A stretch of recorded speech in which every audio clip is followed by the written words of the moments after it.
Well, we got a lot of broken here. Flat tires are always fun. Leave me down in your comments below what you guys think this piece of plastic is. From New Holland. What do you guys think? Leave your guesses in the comment section below how much you think this piece of plastic is. From New Holland for that disc bind, because the CV joint is mucho broken. For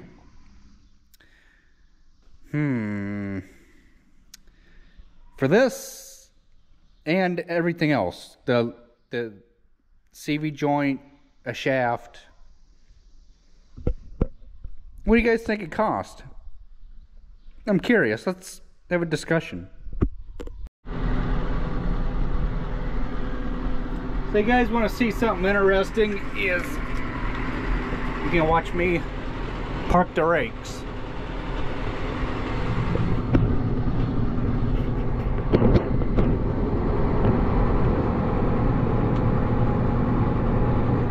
It should go as planned.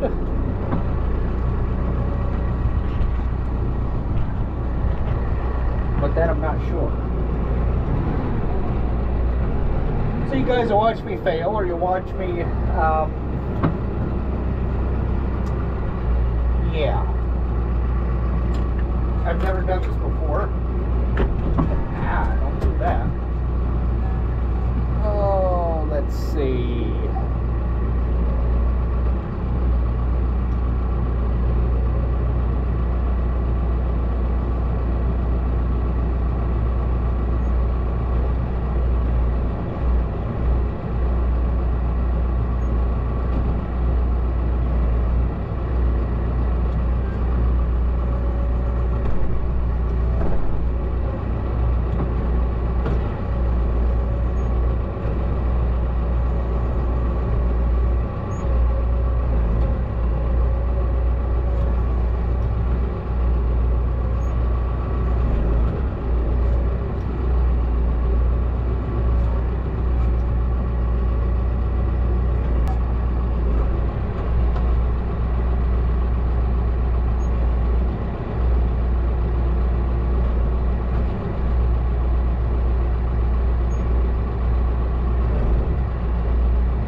Okay, so I think I figured it out. Need to get that other rake away.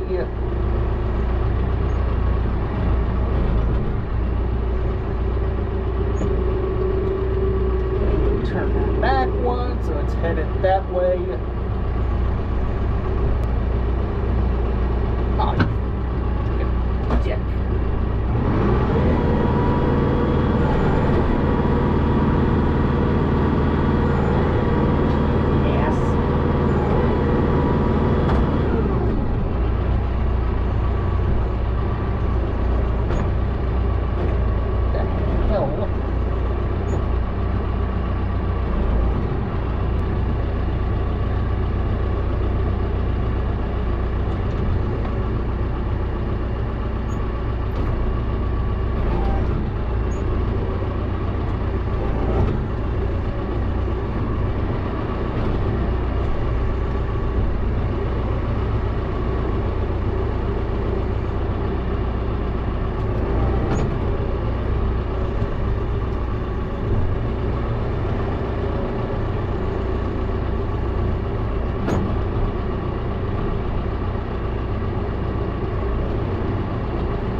on here. Gosh. Just goes to show you can't back the rakes up. You can't. It's impossible. You got too many moving parts to worry about. And, yeah, it would be okay if you didn't have the back rake. You could get away with just the dolly, but that back rake just makes things much more confusing to worry about. Okay, what's my tractor doing? What's the front end doing? Where's it gonna hit? Is it gonna hit a tree, a fence post? And then you got the dolly to worry about to try and steer the rake, and it's just, it's not good.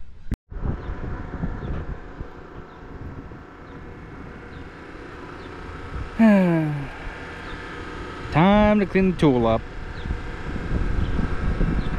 All right, so we're gonna call it quits. Washing the tool. We're gonna go chase the baler that is way over there.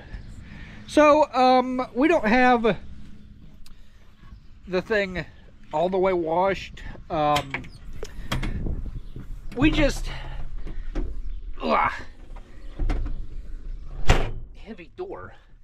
We just have it washed enough to get all the dirt and stuff off of it, and then we will wash it really well come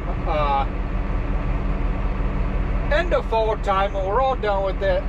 That way we can really soap it and put the thing away. So we need to move this up out of the way so that way I can get through with wagons, because that hill over there is just a little bit too steep, and use the hill here by the dryer to get up with wagons.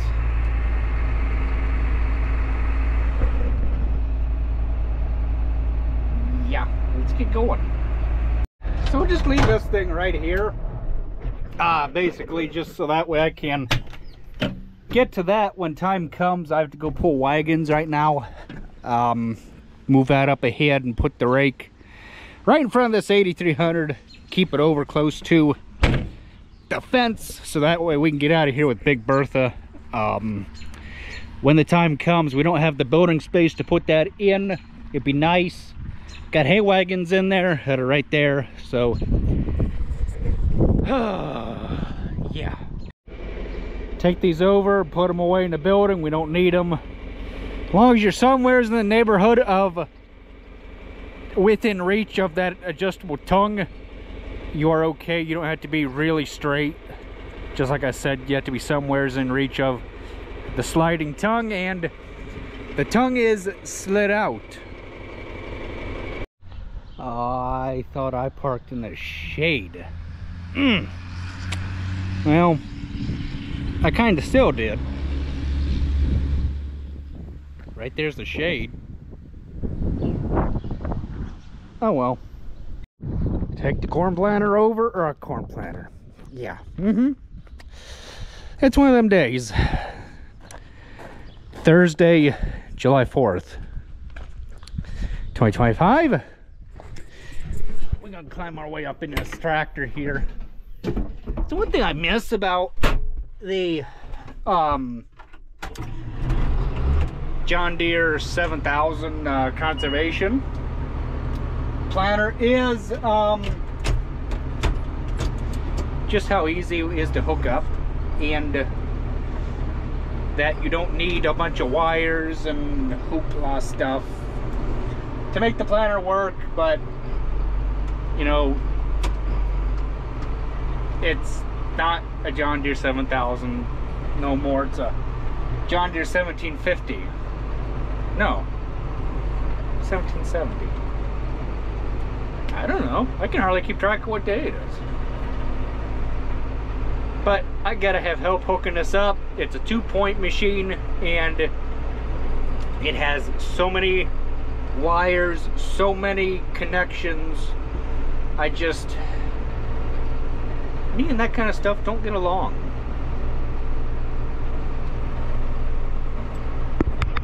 So I'm feeling pretty confident that I got it washed. Need to pick the tool up though. Wash, I actually should have started in the middle, but I don't know. Either way, you gotta pick the wings up and down and so you can get all the dirt out. I know the back window's a little filthy, but it'll get clean.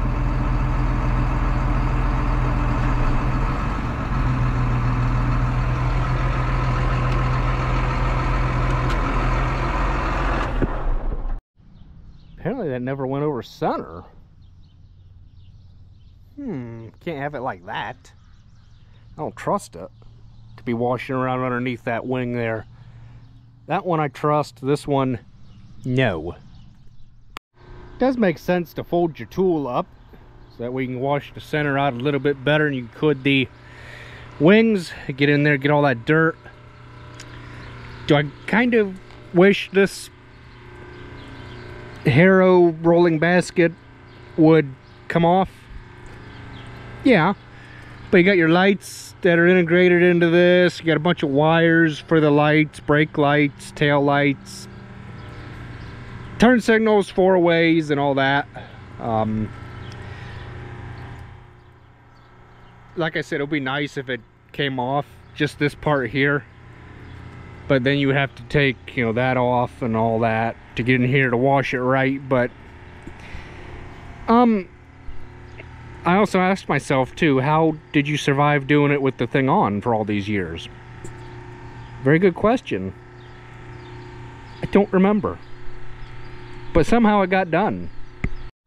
So I'm sure you guys are all aware of this autonomous,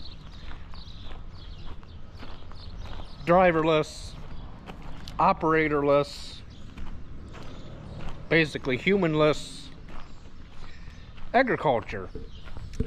Take this John Deere 8300 for example. John Deere's making autonomous tractors now, and I got done reading it's a post, a thread, a feed or something that says autonomous tractors are now in Wisconsin. I think it's a 8R 410 or something like that. And what do you do if a fan belt breaks? What's the tractor do if a fan belt breaks on the engine, or a bearing decides to go on your tillage tool? You get a flat tire, you have a bearing lock up on a piece of equipment. I just don't see it working. I really don't. It's not feasible around here because of the small fields we have, but I'm sure like out west and things like that is where they really shine. Here's another thing. What's the autonomous tractor supposed to do? Go right through a wet spot that you normally wouldn't disturb, but the thing can't detect wet spots because it doesn't have a human in it to say, oh, there's a wet spot, I better go around it. I don't see it working. And somebody made a good point. They were like, well, if you have to farm from a desk, then you shouldn't be doing it at all. Well, that's true. You can't take the farmer out of a piece of equipment. I don't care how hard you try. Kind of works out this way. I was able to wash the Salford first, back the tractor up, wash the tractor because the Salford is, you know, more important tool than the tractor, even though the tractor is what pulls the tool. The tool takes more time to wash than the tractor. I wanted to get the tool done, let it dry, that way I can visually inspect when it is dry, like what I've missed. It don't look too terribly bad. I mean, yeah, we missed a little bit here, but let the tractor dry. We'll go over this and check it out. It don't look bad. Yeah, we missed a little bit, but it won't hurt to, you know, let it like it is. I guess we got all the heavy dirt off of it. Anywho, we did miss a spring, and that's why you let things dry after you wash them, so you can, like I'm doing right now, is walk around it, see what you've missed, and then you can hit it a second time or a third time and keep the ball rolling. It don't look too bad. I'm pleased. When you really go over it with a fine-tooth comb is when you put it away for winter time. It is humid out this afternoon. I would rather be out here than in there unloading wagons. But if I'm not in there, I'm out here getting ready to grease this, because I'm not in there unloading wagons.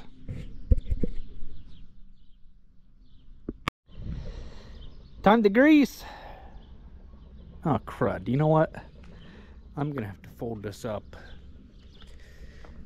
because there's grease fins in there. Shoot, I was hoping I could just get away with just greasing this whole thing with it down, but we will, oh yeah, it's getting humid out and I can't think straight. Lovely. So, I need to go get another grease gun end. This one's bad already. That is, I believe, bad. I don't know. I know there's little bits and pieces here that I have no idea what they go to, but they're all scattered all over the bench here. And we have a stand underneath the PTO shaft, so it is something PTO related, going to that gearbox there. So it's getting ready to rain, and I'm not done greasing because the grease gun end decided to screw up. Oh yay. Oh yay. Got another end put on.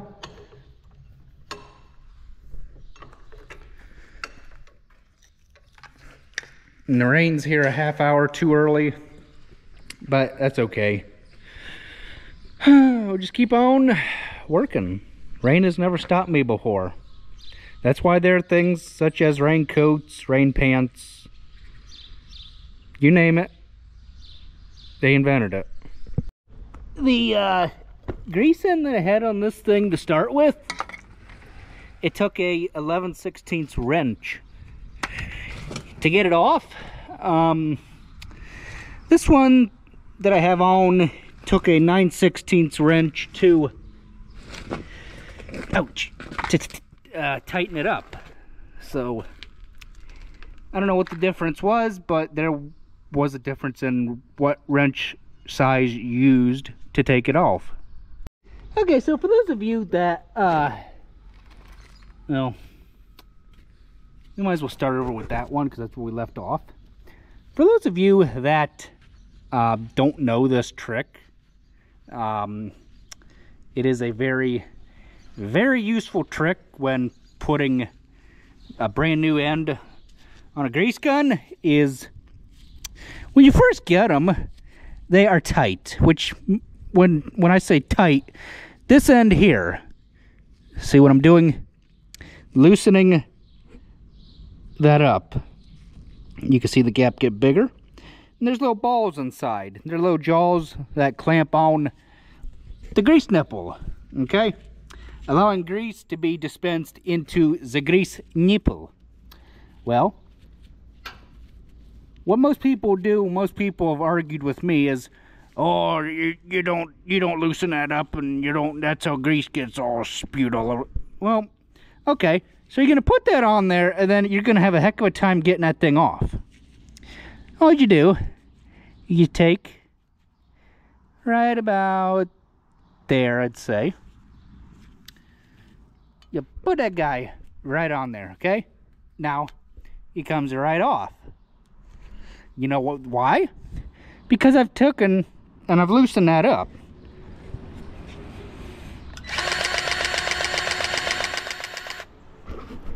Now, I can guarantee you that if I tighten that up all the way, that, well, I can show you. Like that. Yeah, it stays on, but you play heck getting the thing off. So we're done with this 80. Ooh, you guys got dirt all over you. Hang on a minute. There, that should be a little bit better. I'm glad we're done with this 8300 because this thing, if the air were to quit in it, there would be no way that you will get ventilation in here. To the window don't open. I don't even know why you would run the thing with the door open, but it turned around so that way I can get to the door, make it easier on the air hose to get up here. But yeah, like I was saying, if the air were to quit in this 8300, it'd just be like sitting in a glass cage all day, which, you know, I can't make that.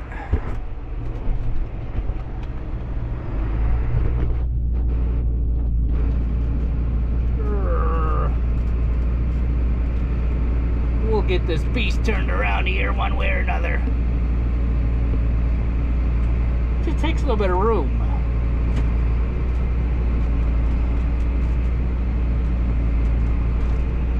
There.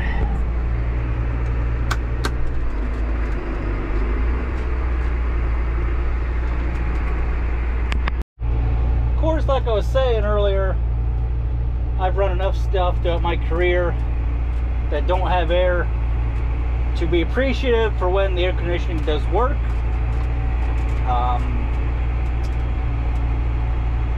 I'm somewhat used to sweating. I mean, it's not the most desirable thing to do, but it's what has to be done. Just like this, a hail will come up here. Got all kind of room to reach. We'll open the door again since we've shut the air off. Open the window, let the dirt blow out the cab. Ugh. I don't really know which is easier, standing on that quick hitch thingy and blowing from this way, but there's really no good way to blow the dirt out the cab without being right in it.